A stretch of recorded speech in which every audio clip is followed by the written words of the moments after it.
শুটকি মাছ খাওয়া হালাল নাকি হারাম? শুটকি মাছ খাওয়া হালাল নাকি হারাম ভাই? এই প্রশ্ন চিটাঙ্গালারা শুনলে মাইর দিত যে শুটকি ছাড়া তাদের চলেই না, আর এরা জিজ্ঞেস করে এটা হালাল না হারাম। ভাই শুটকি মাছ খাওয়া হালাল, মাছ খাওয়া হালাল। এখন মাছকে কি আপনি শুটকি বানায় খাবেন, নাকি হালুয়া বানায় খাবেন, নাকি আপনি ফ্রাই করে খাবেন, সেটা আপনার ব্যাপার। মাছ হালাল প্রাণী, এটা মারা গেলেও খাওয়া যায়। তো ওস্তাদরা অনেকে বলতেন শুটকি খাওয়া এটা হালাল না, শুধু সুন্নত। তো বলতাম সুন্নত কেমন, এটা দলিল কি?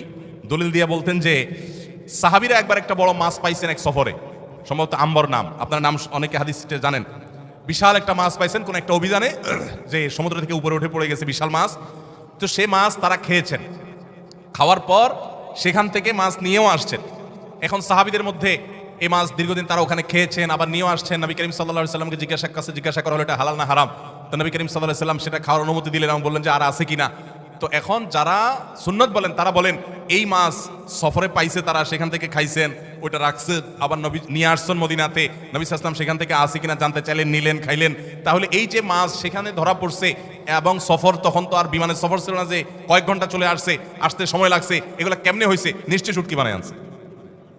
এই দলিল দিয়া, যদি এই দলিল কোনো যৌক্তিক না, কিন্তু এটা ঠিক যে শুটকি খাওয়া কি হালাল, এই দলিল কোনো শক্তিশালী দলিল না যে এর মাধ্যমে শুটকি প্রমাণিত হয় যে নবী সাল্লাল্লাহু আলাইহি ওয়াসাল্লাম শুটকি খেয়েছেন।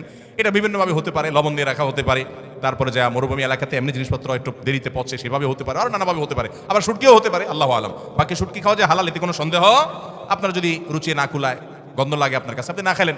অনেক জিজ্ঞেস করে বট খাওয়া হালাল কিনা, ওই যে গরুর বুড়ি, এটা খাওয়া হালাল, সেটা আপনার রুচির ব্যাপার, আপনি খেতে মনে চাইলে খেতে পারেন।